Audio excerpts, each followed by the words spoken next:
Mic घेतला तर लोक म्हणतील विलासरावचा माईक, उद्या म्हणतील कुठं मुंडे चालले ह्याचा नेम नाही. म्हणून त्यांचा माईक मी त्यांना परत केला.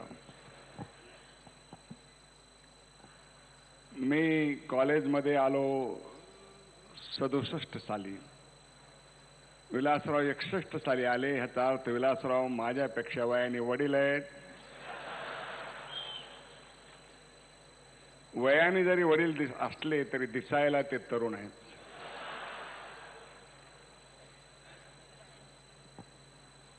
रामदास फुटाणे म्हणाले, सोलापूरला गेलं तर 2 अंशों का जोडा, बीडला आलं तर 2 अंशों का जोडा. आम्हाला एकच जोडा आहे. विलासरावला बघा, एक सुशील कुमारचा आणि एक माझा.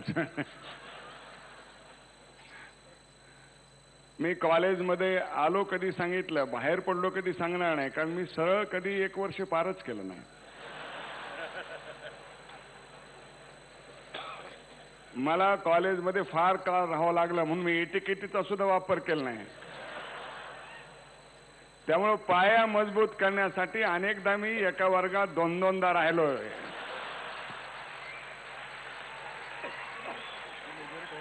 आणि त्याच्यामुळेच मी राजकारणात आलो. तुम्हालाही 2-2 वर्ष राहायला काही हरकत नाही.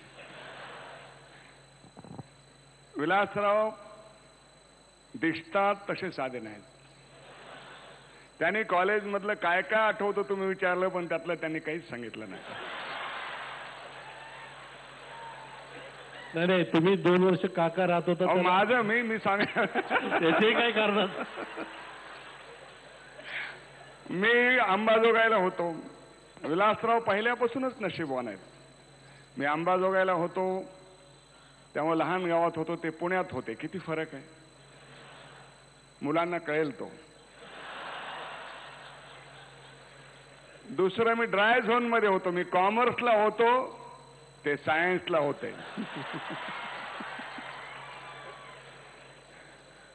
कारण कॉमर्सला मुलंच असायची त्या काळात.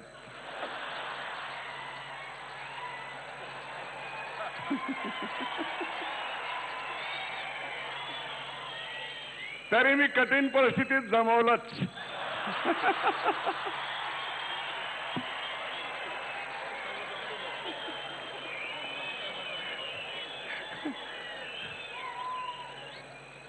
तुम्ही प्रयत्न करा, तुम्हाला अशक्य नाही. जमलं नाही तर 1 साइडेडही करता येतं.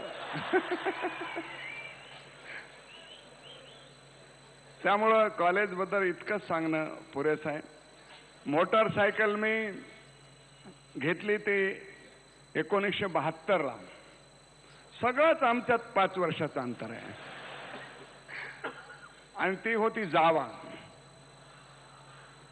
जावा म्हणजे मुलीचं नाव आहे, मोटरसायकलचं नाव आहे.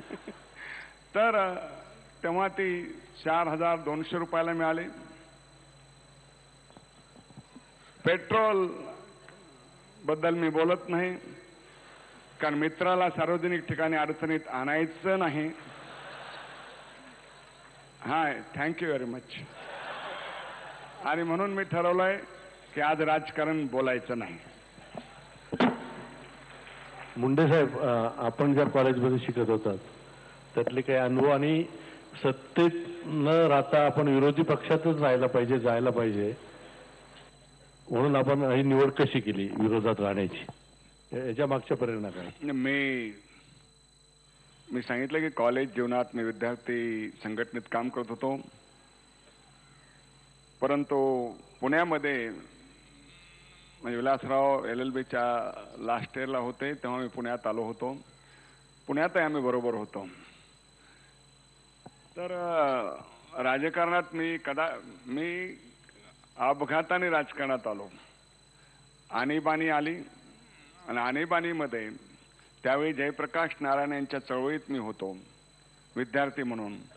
आणीबाणी आणि मला कारावासात जावं लागलं.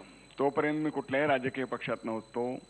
बाहेर आलो तेव्हा मी जनता पार्टीत गेलो आणि मोहनधारे यांनी ज्या मोहनधारियाचे संस्कार विलासरावावर झाले त्या मोहनधारे यांनी मला पहिल्यांदा महाराष्ट्राचं सहसचिव जनता पार्टीचे केलं होतं.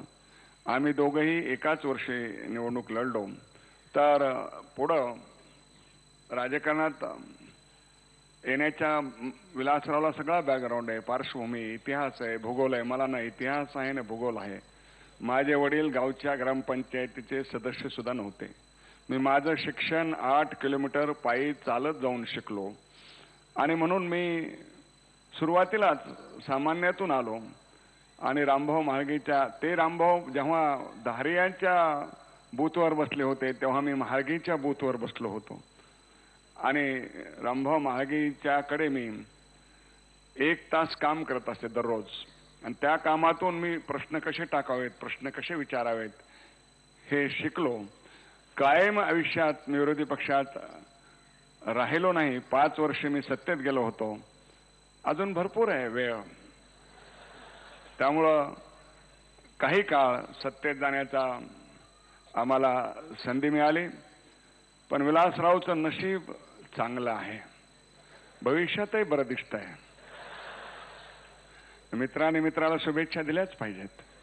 ते मला मात्र देत नाहीत, हे गोष्ट वेगळी आहे. तर विरोधी पक्षात राहण्याचं मला दुःख वाटत नाहीये, कारण लोकशाहीचे 2 चाक आहेत.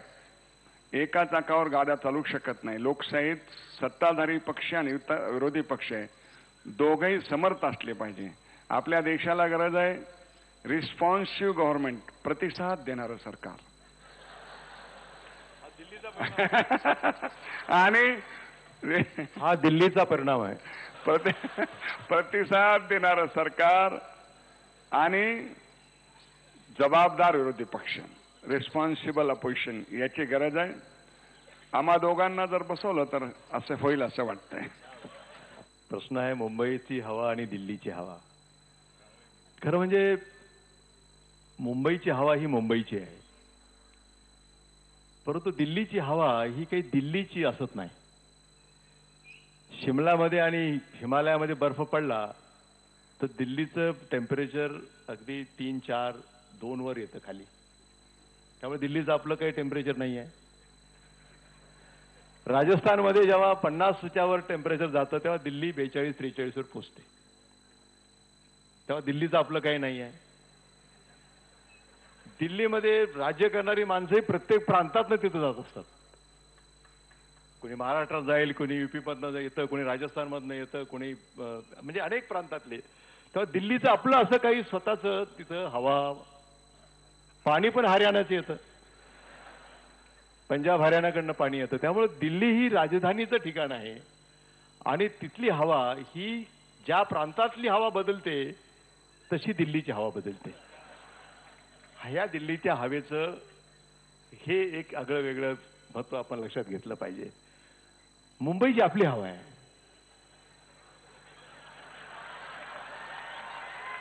ह्युमिडिटी आहे, प्रचंड पाऊस पडतो मुंबईमध्ये, परंतु थंडी मात्र प्रमाणितच असते. फारच कधी असं काही वेव आली तर ते 12-13 म्हणजे मॅक्झिमम, त्याच्या खाली कधी टेम्परेचर मुंबईचं नगरचं टेम्परेचर तुमच्या आता 1 पर्यंत खाली आलंय. म्हणजे आता नगरामध्ये काय काय घडणार आहे मला माहिती नाही. परंतु प्रश्न असा आहे की मुंबईमधली हवा, मग ती राजकीय हवा असेल, ती नैसर्गिक हवा असेल, हवा निर्माण करण्याचा जो एक वेगवेगळ्या राजकीय पक्षाकडनं प्रयत्न होतो ती हवा असेल, त्याच्यातली एक वेगळी रंगत आहे, एक वेगळी गंमत आहे. परंतु दिल्लीच्या हवेचा अंदाज, कारण आम्हा दोघांनाही तिथं पोहोचून आता 1-1.5 वर्ष झालेलं आहे, त्या हवेचा अंदाज अजून दोघालाही आलेला नाही आहे. त्यामुळे सेंट्रल हॉलमध्ये जरी आम्ही दोघं बसलो असलो तर मुंबईच्या हवेची चर्चा करतो आम्ही.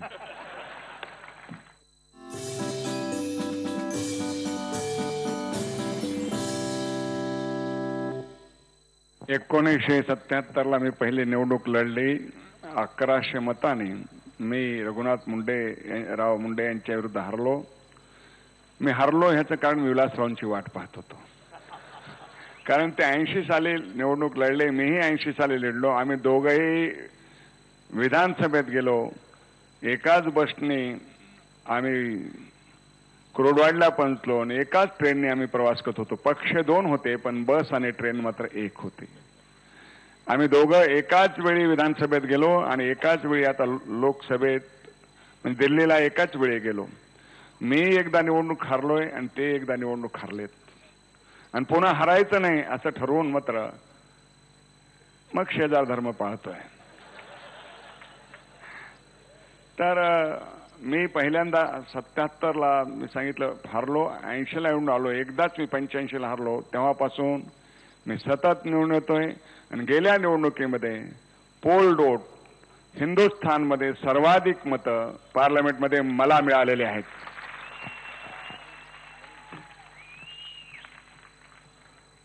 रामदासजींनी याच्यात ह्यांची मतं नाही आहेत.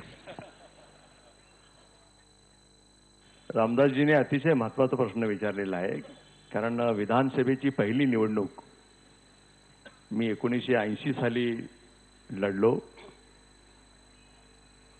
त्यावेळा समाजवादी काँग्रेस आणि काँग्रेस असे 2 भाग त्यावेळा झालेले होते.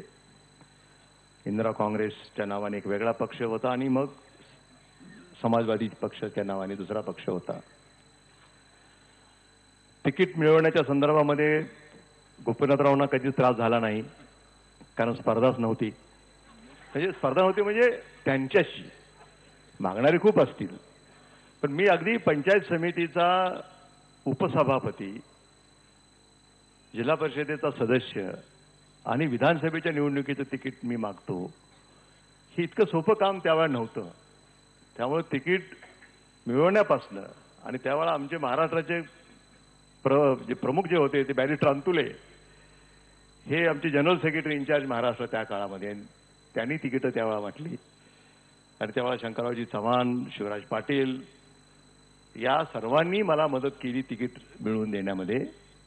आणि माझी लढाई जी झाली ती समाजवादी पार्टीतले सिनियर आमचे शिवाजीराव नाडे मुरुडचे, त्यांच्या प्रचारासाठी त्यावेळा मला अजूनही आठवतं की 2 सभा लातूरमध्ये मोठ्या झाल्या.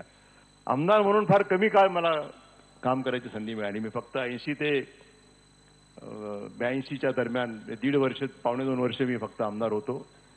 परंतु गोपीनाथराव मुंडे समोर, आम्ही इकडं, आणि दोघांचाही प्रयत्न असायचा की आपला परफॉर्मन्स ॲज अ पार्लमेंटरियन हा सभागृहात कसा उत्तम करता येईल याचा मात्र आम्हाला खूप त्यावेळा, मला अजूनही आठवतंय, मी पहिला शासकीय ठराव मांडला होता सभागृहामध्ये. तो म्हणजे लातूर मिरज रेल्वेचं ब्रॉडगेज करावं अशी शिफारस विधानसभेने केंद्राला करावी, हा प्रस्ताव मी मांडला होता. आणि मला अजूनही आठवतंय त्या प्रस्तावावर सुशीलकुमार शिंदेंनी भाषण दिलं होतं. आणि त्यावेळेचे ट्रान्सपोर्ट मिनिस्टर कैलासवासी बाबासाहेब भोसले, ज्यांनी मला पहिल्यांदा मंत्री केलं, ते त्यावेळेचे ट्रान्सपोर्ट मिनिस्टर होते. लक्षवेधी सूचना असेल, राज्यपालाच्या अभिभाषणावरचं भाषण असेल, अशा प्रत्येक जी आयुध आहेत त्याचा वापर करणे आणि सभागृहाच्या कामकाजामध्ये भाग घेणे, हे काम आम्ही दोघांनी, ते समोरून भाग घ्यायचे, आम्ही सत्ताधारी बाकड्यावरनं आम्ही भाग घ्यायचो, कारण आम्हाला मर्यादा असायच्या. सत्ताधारी पक्षाच्या आमदारांना फारसा भाग घेता येत नाही, कारण आमचं होतं बहुमत असतं. पण त्या मनाने संधी विरोधी पक्षांना ती अधिक असते आपला परफॉर्मन्स दाखवण्याची. आणि म्हणून त्या कमी वेळामध्ये विधानसभेचा आमदार म्हणून मला काम करता आलं, याचं आजही मला स्मरण आहे आणि त्याचा एक वेगळा आनंद माझ्या मनामध्ये आहे. आपण शपथविधीचा पहिला निरोप कुणाकडून आला, कधी आला आणि त्यावेळेस आपली अवस्था काय झाली? खरं म्हणजे त्यावेळेस मी मंत्री होईन का नाही याची फारशी कल्पना नव्हती. परंतु 1982 साली मला अजूनही आठवते, आमदार निवास रूम नंबर 409, म्हणजे कशा आठवणी असतात बघा ह्या महत्वाच्या, की पहिला शपथविधी जेव्हा व्हायचा असतो आणि जेव्हा मला निरोप आला की उद्या तुमचा शपथविधी राज्यमंत्री म्हणून होतोय म्हणून बाबासाहेब भोसल्यांच्याकडनं जेव्हा निरोप आला, आणि त्याच्या अगोदर दिल्लीमध्ये पाटील साहेब आमचे होतेच, त्यांच्याकडनंही थोडीशी, म्हणजे पाटील साहेबांचं म्हणजे डायरेक्ट कधी सांगत नाहीत, पण शक्यता आहे वगैरे, म्हणजे जवळपास पक्कच असतं ते. पण बाबासाहेबांना मग गंमत सांगतो पुढची, मी आणि उल्हास पवार आम्ही दोघं बाबासाहेबांच्या नंदनवन बंगल्यावर त्याला हार घालण्यासाठी गेलो की आपल्यामुळं संधी मिळाली.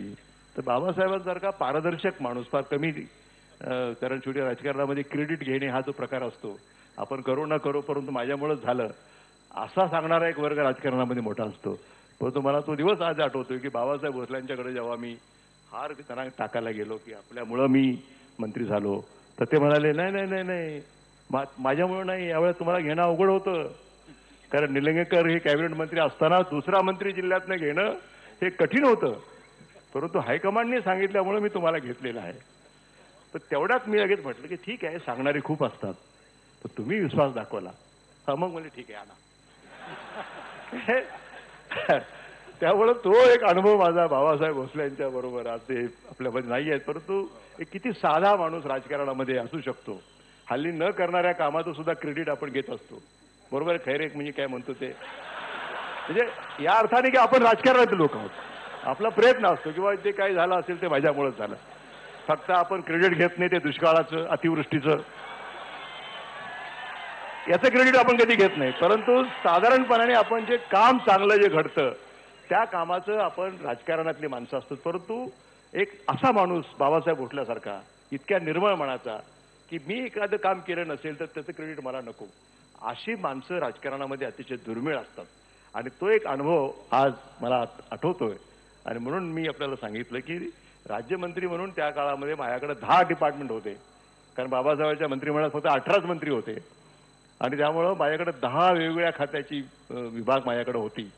आणि ते विभाग सांभाळण्याचा जो एक अनुभव मिळाला, त्यातनं प्रश्नाची उत्तरं देण्याची जी आपल्याला सभागृहामध्ये कशी उत्तरं द्यायची, किती मर्यादित उत्तरं दिली पाहिजेत की ज्याच्यातनं अनेक उपप्रश्न निर्माण होणार नाहीत, किंवा काही काही मंत्र्याला अधिक माहिती द्यायची सवय असते की आपल्याला खूप माहिती आहे एखाद्या विषयाची, आणि ते जर समोर जर गोपीनाथराव जर मुंडे असतील आणि असा जर कोणी प्रयत्न केला तर तो गाळात गेला म्हणून समजा. असे अनेक उदाहरणं आपण सभागृहामध्ये ही अनुभवलेली आहेत.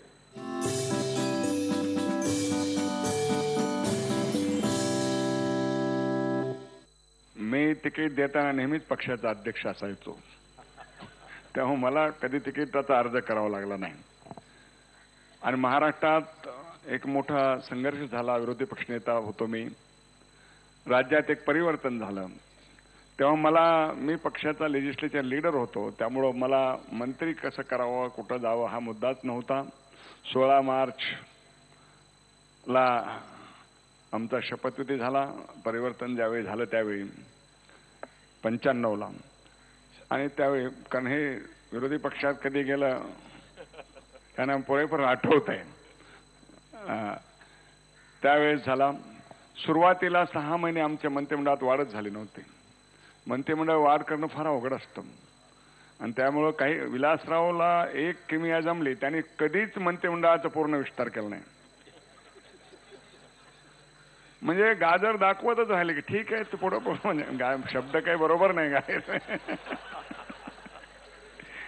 शब्द मागे घेतो विधानसभेसारखा, पण म्हणजे सगळं मंत्रिमंडळ पूर्ण केलं की फार अवघड असतं. त्यामुळे आमच्या काळातही 6 महिने मंत्रिमंडळ झालं नव्हतं, तेव्हा 16 खाती माझ्याकडे होती.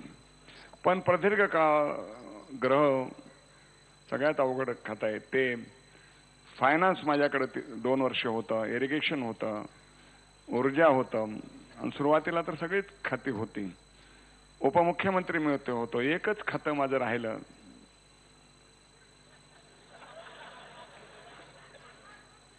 पॉज घेतलाय, मुद्दाम घेतलाय, काही गोष्टी थोडे सांगायच्या असतात, तुम्ही समजून घ्यायच्या असतात. तर आणि आमचं राज्य 5 वर्षच राहिलं, प्रदीर्घ काळ राहिलं नाही. कोणताही प्रश्न न सोडवता पुन्हा कसं निवडून यावं हे देशमुख आणि शिंदेकडूनच शिकावं. म्हणजे विलासरावनी मला एकदा म्हणाले, वीज 12 महिने नाही 16 महिने नसू द्या, तुम्ही काही काळजी करू नका. म्हणून 16 महिने कधी झाले? ते म्हणले विजेवर मतदानच करीत नाही गोपीनाथराव, दुसऱ्या अनेक प्रश्नावर तुम्हाला मुद्दे समजले नाहीत त्यांच्या स्टाईलने, तुम्हाला लोकांची मनं समजली नाहीत, त्यामुळे तुम्ही कायम विरोधी पक्षातच राहण्याच्या लायकीचे, असं एकदा त्यांनी मला. तर लोकांची मनं जिंकल्याशिवाय लोकांचं मत परिवर्तन होत नाही आणि मतही पडत नाहीत. एकदा संघर्षातून 5 वर्ष राज्य आलं होतं. मी सांगितलं की एकदा मला शपथविधी घेता आली. त्या सगळ्या शपथविधी घेण्यात आणि आमच्या राज्यारोहणामध्ये आमच्या मित्राला मनापासून आनंद झाला होता. तेव्हा त्यांनी मला फोन केला, मी काही करू शकत नाही पण मी राहत असलेला रामटेक बंगला मी तुम्हाला देऊ शकतो. त्यामुळे विलासरावच्याच बंगल्यात मी राहायला गेलो होतो. पहिले 2 वर्ष तर त्यांचा स्टाफ माझा स्टाफ होता. लोक म्हणायचे अहो विलासरावला सगळी माहिती कळेल. म्हणलं लोक स्टाफनी कशाला द्यायची, मीच जाऊन सांगतो तर स्टाफ कशाला. गोपीनाथराव मुंडे म्हणाले की त्यांची स्टोरी म्हणजे मी सांगतो म्हणजे त्यांच्या आता किती स्टोऱ्या सांगणार मला माहित नाही, पण ते म्हणाले की मी सांगतो. त्याच्यावर खूप मोठा आवाका आहे, खूप मोठा अनुभव आहे. पण माझा मर्यादित अनुभव आहे. आई वडिलांनी लग्न ठरवलं, सुखानं मी संसार केला आणि मी आनंदी आहे.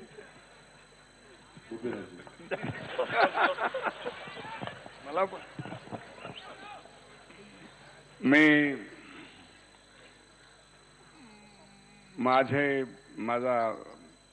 मी कॉलेजला अंबाजोगाईला होतो आणि मी लॉ कॉलेजला पुण्याला होतो. माझे मित्र प्रमोद महाजन हे होते. माझी पत्नी कॉलेजला होती, मी कॉलेजला, पण आम्ही वेगवेगळ्या कॉलेजमध्ये शिकत होतो. मी माझ्या कॉलेजला गैरहजर राहून तिच्या कॉलेजकडे चक्रा मारत होतो.